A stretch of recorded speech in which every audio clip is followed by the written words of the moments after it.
అవుకు మండల కేంద్రంలో వెలసిన శ్రీ కంబగిరి స్వామి బ్రహ్మోత్సవాలు ఘనంగా నిర్వహించారు. అవుకులో వెలసిన శ్రీ కంబగిరి స్వామి బ్రహ్మోత్సవాలు అంగరంగ వైభవంగా నిర్వహించారు. స్వామివారి కళ్యాణోత్సవానికి రాష్ట్ర మంత్రి బీసీ జనార్దన్ రెడ్డి దంపతులు పట్టు వస్త్రాలు సమర్పించారు.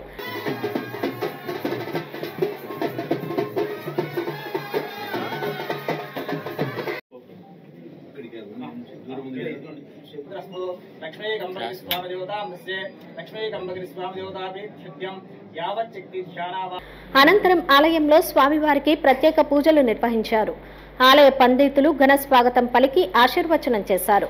మంత్రి బీసీ జనార్దన్ రెడ్డి మాట్లాడుతూ ఆలయ అభివృద్ధికి సహకరిస్తామని పేర్కొన్నారు.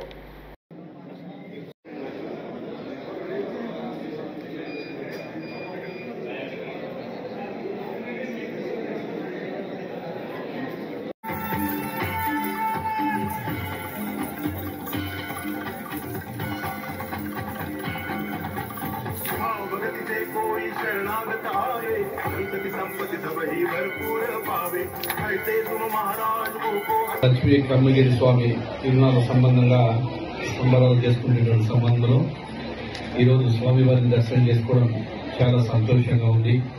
అదేవిధంగా వివిధ గ్రామాల నుంచి ప్రజలు కూడా చాలా మంది వచ్చారు. ఇక్కడికి వచ్చిన తర్వాత గతంలో కంటే ఇప్పుడు భిన్నంగా కూడా స్వామి వారికి ఇక్కడ అభివృద్ధి కార్యక్రమాలు కూడా జరిగాయి. ఇంకా చాలా పనులు ఇక్కడ జరగవలసినటువంటి కూడా ఈవో గారి దృష్టికి తీసుకొచ్చారు. ఎక్కడైనా కానీ భక్తుల ఆదరణ ఉన్నప్పుడు, స్వామివారి మీద నమ్మకం ఉన్నప్పుడు ప్రజలందరూ కూడా ఆ ప్రజల కష్టాలలో భాగస్వాములైనటువంటి స్వామివారు వారి ఆశీర్వాదం తీసుకొని ప్రజలందరూ కూడా సుఖ సంతోషంగా ఉండాలని చెప్పి ఆ స్వామివారిని మన రాష్ట్రము ఈ రోజు ఉన్నటువంటి ఆర్థిక ఇబ్బందులు కావచ్చు, ప్రజలైనటువంటి కావచ్చు. హలో అండి, నేను మీకు Rakshitha. Please to subscribe Nandyal communications.